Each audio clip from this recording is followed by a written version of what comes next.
You know, the word epilepsy can sound pretty complex, maybe even a little scary. But what if I told you that at its heart, it's really a story about the brain's own electrical system? So today, we're going to demystify what's really going on during one of the brain's most powerful electrical storms. Okay, so right off the bat, let's clear something up that gets confused all the time. The difference between a seizure and epilepsy. A seizure, that's the event itself, that sudden massive burst of electrical activity in the brain. But epilepsy isn't just about one event. It's the underlying condition, the diagnosis you get when you've had two or more of these seizures without a clear, immediate trigger. Think of it this way. The seizure is the lightning strike. Epilepsy is the stormy weather that makes those strikes more likely to happen again and again. And that electrical storm analogy, it's honestly the perfect way to picture it. Just imagine, your brain's normal, organized chatter suddenly gets hijacked by this massive, chaotic surge of electricity. This storm is temporary, but man, while it lasts, it totally disrupts how the brain is supposed to work. That right there is the essence of a seizure. All right, so here's the game plan for our journey today. First, we'll dive right into that electrical storm in the brain.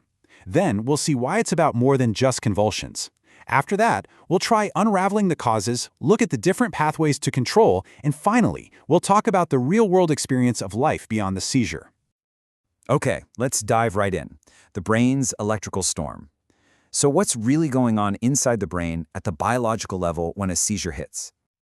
You know, it's pretty incredible when you think about it, but our brain is constantly performing this delicate balancing act. You've got go signals, the excitatory ones that tell neurons to fire, and you've got stop signals, the inhibitory ones that tell them to cool it.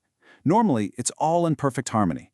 A seizure is what happens when that balance gets completely thrown out of whack. You get this overwhelming flood of go signals, and suddenly, huge groups of neurons start firing all at once in this synchronized, chaotic burst. And this electrical imbalance is exactly why seizures can look so different from person to person. Because let's be honest, when most of us hear the word seizure, we picture one very specific thing, right? But the reality is so much broader. It's way more than just convulsions. So, what does a seizure actually look like? Well, the answer really depends on one big thing. Where in the brain is that electrical storm kicking off? So, neurologists basically group seizures into two big categories. First, you've got focal seizures. These start in one specific spot in the brain, and they can be really subtle. We're talking about things like a weird rising feeling in your stomach, a sudden wave of fear for no reason, or even automatic behaviors like chewing or smacking your lips. Sometimes the person is fully aware of what's happening. Then you have generalized seizures, which involve both sides of the brain from the get-go. These are the ones people are more familiar with. You have the tonic-clonic seizure, which involves convulsions, or something like an absent seizure, which can look like a person is just staring off into space for a few seconds. Okay, so we've covered the what, but that brings up the biggest question of all, right? The why. So let's start unraveling the causes behind epilepsy. Generally, the causes fall into two main buckets. First, you've got symptomatic epilepsy. This is when doctors can point to a specific identifiable reason, like a scar or an injury in the brain. And then there's idiopathic epilepsy. This is when there's no obvious structural cause to be found, and the thinking is that it's likely genetic in origin.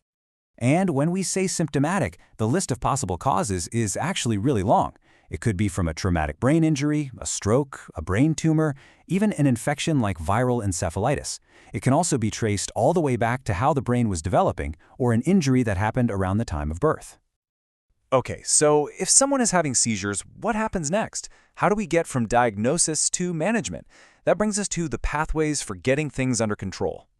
Well, the whole diagnostic journey starts with the most powerful tool in the toolbox, the story.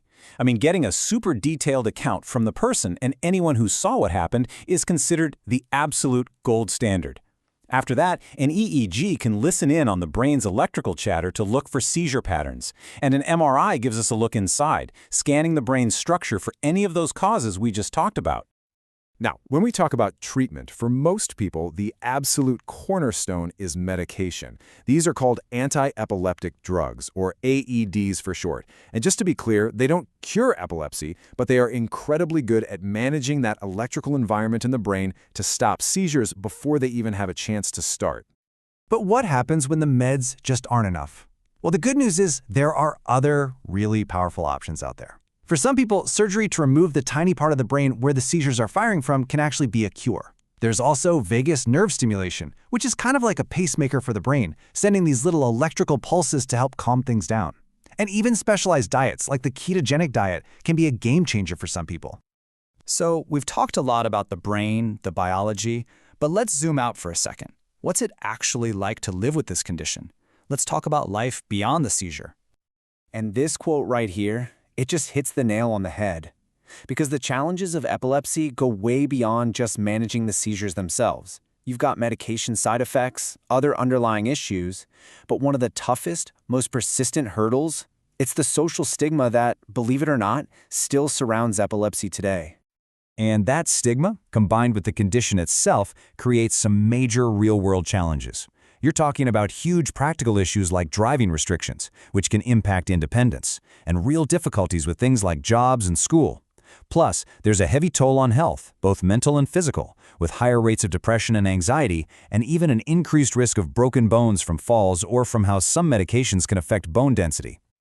Okay, I want to pause here for a second because this is so important. We need to bust a dangerous myth. There is an old, persistent, and dangerous idea that you should put something in the mouth of a person having a convulsive seizure. Let me say it again crystal clear. Do not do this. It is physically impossible to swallow your tongue. And by forcing something into someone's mouth, you could cause a serious injury to them or even to yourself.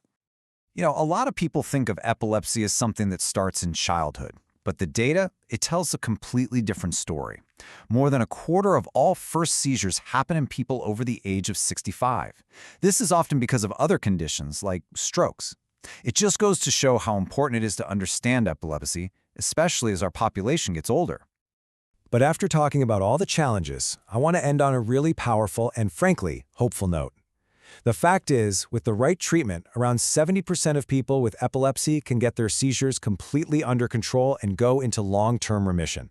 For the huge majority of people, this is a very manageable condition. So, we've really peeled back the layers today, right? We've gone from seeing epilepsy as a mystery to understanding it as a problem with the brain's circuitry. And as our science gets better and better at mapping and even tweaking that circuitry, it leaves us with this huge, exciting question. What is the next frontier in controlling these electrical storms for good?